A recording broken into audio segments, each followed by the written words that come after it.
देश को आजाद हुए 70 साल से ज्यादा का समय हो गया है।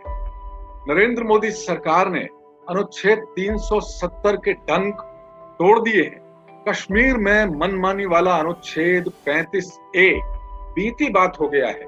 जम्मू कश्मीर और लद्दाख केंद्र शासित प्रदेश बन गए हैं। मोदी ने लाल किले की प्राचीर से आतंकवाद और विस्तारवाद को मुंह तोड़ जवाब देने का भरोसा देशवासियों को दिला दिया है। लेकिन अब भी एक सुलगता हुआ सवाल ये है कि हम कॉमनवेल्थ संगठन यानी राष्ट्रमंडल यानी राष्ट्रकुल से क्यों जुड़े हुए हैं, और इस नाते भारत ब्रिटेन की महारानी के सामने सिर झुकाए अब भी क्यों खड़ा है। क्यों राष्ट्रकुल देश एक दूसरे के यहाँ कमिश्नरी यानी उच्चायोग खोले हुए हैं, दूतावास नहीं। क्या वे महारानी को रिपोर्ट करते हैं? क्या भारत ब्रिटेन की महारानी को रिपोर्ट करता है? आजादी के 7 दशक बाद भी भारत का राष्ट्रकुल देशों का सदस्य होना एक तरह से गुलामी के बड़े स्मारक को ढोने जैसा ही है। राष्ट्रमंडल देश यानी कॉमनवेल्थ ऑफ नेशंस वर्ष 1931 में स्थापना के वक्त इस संगठन का नाम ब्रिटिश कॉमनवेल्थ था।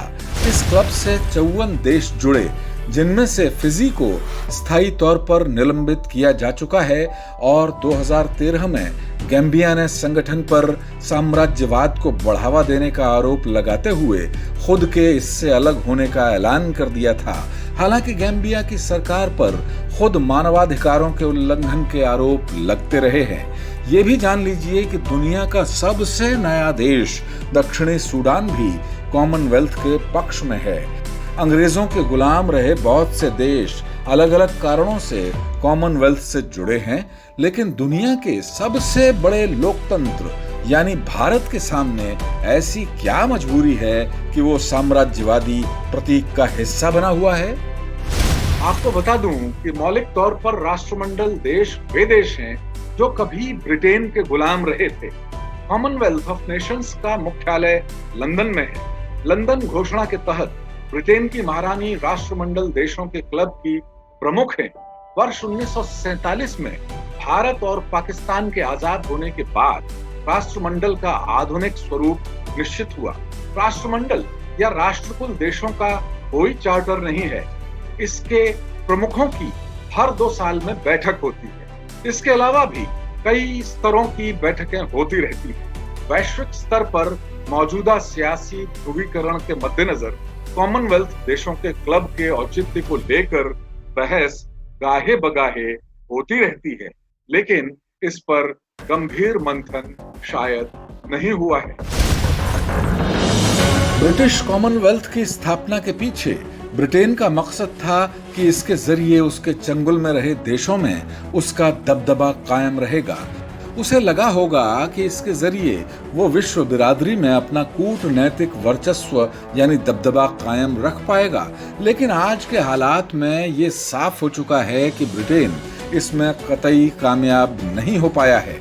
कॉमनवेल्थ ऑफ नेशंस के गठन के पीछे सदस्य देशों के बीच सैनिक और आर्थिक सहयोग का ऐसा तालमेल था जिसके जरिए दुनिया में ब्रिटेन का कद मजबूत हो, लेकिन ऐसा हो नहीं पाया।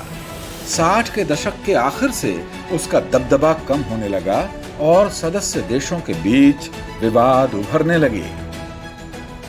राष्ट्रमंडल देशों के संगठन का मकसद ये भी था कि सांस्कृतिक कूटनीति के नजरिए से सदस्य देशों के बीच प्रगाढ़ रिश्ते कायम किए जाएं, जिससे ये देश ब्रिटेन के असर में रहें। लेकिन ऐसा भी नहीं हो पाया। धीरे धीरे सदस्य देशों में लोकतांत्रिक व्यवस्था मजबूत होने की वजह से वे ब्रिटेन के प्रभाव से निकलते चले गए और आज सबकी अपनी अपनी स्वतंत्र हैसियत है। सांस्कृतिक कूटनीति का ही नतीजा कॉमनवेल्थ गेम्स यानी राष्ट्रमंडल खेल हैं। हालांकि खेलों का ये आयोजन वैश्विक स्तर पर अपनी पहचान बना चुका है, लेकिन अब इसमें अंग्रेजों के गुलाम देशों के बीच के मुकाबले यानी राजशाही काल के मुकाबलों जैसी बू नहीं आती। इतना ही नहीं, कॉमनवेल्थ गेम्स में अब संगठन के बाहर के देश भी हिस्सा लेने लगे हैं। कुल मिलाकर संगठन के मुखिया के तौर पर ब्रिटेन की महारानी की स्थिति अब महज औपचारिकता रह गई है। ये भी जानते चलें कि 1930 से 1950 तक आज के कॉमनवेल्थ गेम्स को ब्रिटिश अंपायर गेम्स कहा जाता था। दूसरे विश्व युद्ध के बाद कई साल तक ये आयोजन बंद रहा। फिर ये ब्रिटिश अंपायर और कॉमनवेल्थ गेम्स के नाम से शुरू हुआ। वर्ष 1970 से 1974 तक ये आयोजन ब्रिटिश कॉमनवेल्थ गेम्स के नाम से हुआ और 1978 में इसका नाम कॉमनवेल्थ गेम्स कर दिया गया। इस आयोजन को लेकर बहुत बार विवाद हुआ है और कई सदस्य देशों ने अलग अलग आरोप लगाकर अलग अलग समय में इसका बहिष्कार भी किया है। आयोजन के नाम में बदलाव से ही साफ है कि मौजूदा सियासी दौर आते आते कॉमनवेल्थ क्लब में ब्रिटेन का प्रभुत्व किस स्तर पर पहुंच चुका है। वैश्विक स्तर पर लोकतांत्रिक सोच मजबूत होने की वजह से ब्रिटेन का असर सिकुड़ने लगा और कॉमनवेल्थ ऑफ नेशंस के सदस्य सियासी दबाव बढ़ाने लगे। यही वजह रही कि 65 साल बाद 1995 में सदस्यों के निलंबन की नीति बनी। फिजी को 1 सितंबर 2009 में हमेशा के लिए संगठन से निकाल दिया गया। इससे पहले 6 जून 2000 से 20 सितंबर 2001 और 8 दिसंबर 2006 से 1 सितंबर 2009 तक उसे निलंबित रखा गया। पाकिस्तान को भी 18 अक्टूबर 1999 से 22 मार्च 2004 तक और दूसरी बार 22 नवंबर 2007 से 22 मई 2008 तक निलंबित रहना पड़ा है। इसके अलावा नाइजीरिया और जिम्बाब्वे भी मानवाधिकारों की खराब हालत के आरोप में सस्पेंड किए जा चुके हैं। कुछ विचारकों की दलील है कि कॉमनवेल्थ ऑफ नेशंस आज भी प्रासंगिक है क्योंकि ये लोकतंत्र, मानवाधिकारों और आर्थिक विकास को बढ़ावा देता है। लिहाजा इसे अब साम्राज्यवाद को बढ़ावा देने की नीयत से ब्रिटेन को शक्तिशाली बनाने के लिए खड़ा किया गया संगठन नहीं माना जाना चाहिए।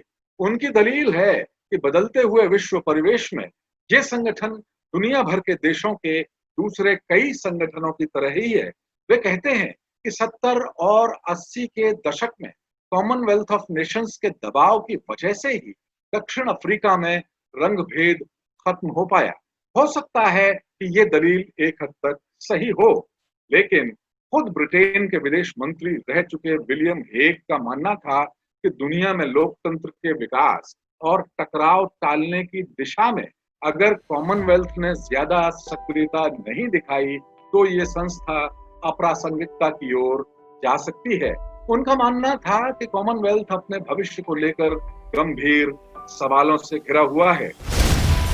ऐसे में क्या अब भारतीय अस्मिता को ये नहीं सोचना चाहिए कि उसके लिए कॉमनवेल्थ ऑफ नेशंस का सदस्य बने रहना क्यों जरूरी है या बिल्कुल जरूरी नहीं है? कॉमनवेल्थ की प्रासंगिकता पर पिछले दिनों ब्रिटिश ब्रॉडकास्टिंग कॉरपोरेशन यानी बीबीसी ने भी सर्वे में पूछा था कि 21वीं सदी में क्या इस संगठन की वाकई कोई जरूरत है। ढेरों प्रतिक्रिया आई। लंदन के इंस्टीट्यूट ऑफ कॉमनवेल्थ स्टडीज से जुड़े प्रोफेसर टिम शॉ की राय में संगठन पूरी तरह प्रासंगिक है क्योंकि संयुक्त राष्ट्र और विश्व बैंक जैसे दूसरे वैश्विक संगठन कॉमनवेल्थ के सदस्य देशों को माफिक सहूलियत नहीं दे सकते। मसलन मालदीव्स के मामले में अमेरिका की चिंता ये होगी कि वो आतंक से किस तरह निपट रहा है, जबकि मालदीव्स की असली चिंता ये है कि वो खुद को डूबने से कैसे बचाए। मालदीव्स की ये चिंता कॉमनवेल्थ ऑफ नेशंस के मंच के लिए बड़ी चिंता हो सकती है, संयुक्त राष्ट्र के लिए नहीं। साफ है कि एक स्पष्ट राय है कि ब्रिटेन की अगुवाई कॉमनवेल्थ संगठन के लिए दमदार साबित नहीं हुई है। इसके लिए भारत, दक्षिण अफ्रीका या कनाडा की ओर देखा जाना चाहिए। एक प्रतिक्रिया ये भी आई कि कॉमनवेल्थ की सियासत करते वक्त ब्रिटेन दोहरा रवैया अपनाता है।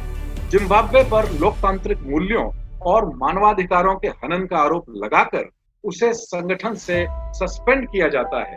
दूसरी तरफ ईरान से अच्छे संबंधों की वकालत की जाती है। कहने वाले तो यहाँ तक कह रहे हैं कि सद्दाम हुसैन पर मित्रों के हमले के मामले में ब्रिटेन और ऑस्ट्रेलिया ने दोहरा रवैया अपनाकर कॉमनवेल्थ की सिंगापुर और हरारे घोषणाओं का उल्लंघन किया। बीबीसी के सर्वे में काफी लोगों की राय थी कि वैश्विक ताकत के गठजोड़ में अमेरिका के दबदबे का तोड़ कॉमनवेल्थ को मजबूत बनाकर किया जा सकता है। लेकिन बड़ा सवाल ये है कि क्या ब्रिटेन के अंदर ये बहस शुरू होगी कि कॉमनवेल्थ ऑफ नेशंस को मजबूत बनाने के लिए उसकी महारानी को खुद लोकतंत्र की मूल भावना के तहत मुखिया पद छोड़ने की पहल करनी चाहिए। दूसरा बड़ा सवाल ये है कि क्या मौजूदा भारतीय नेतृत्व आगे बढ़कर कॉमनवेल्थ ऑफ नेशंस की अगुवाई की दावेदारी के पक्ष में माहौल बनाना पसंद करेगा। ठीक उसी तरह जैसे हम संयुक्त राष्ट्र सुरक्षा परिषद में स्थायी सीट के लिए कूटनैतिक समर्थन जुटा रहे हैं, हम जानते ही हैं कि प्रधानमंत्री नरेंद्र मोदी ने दुनिया में भारत का दबदबा फिर से कायम करने में अपार सफलता पाई है। दूसरा विकल्प ये है कि इस निष्क्रिय संगठन से बाहर निकलकर भारतीय अस्मिता साफ साफ ये संदेश दे कि वो गुलामी के इस बहुत बड़े स्मारक को अब और नहीं ढो सकती। हो सकता है कि नौजवान देश भारत में इससे देश प्रेम की भावना का संचार नए सिरे से हो। दोनों ही स्थितियां भारत के लिए फायदेमंद साबित होंगी।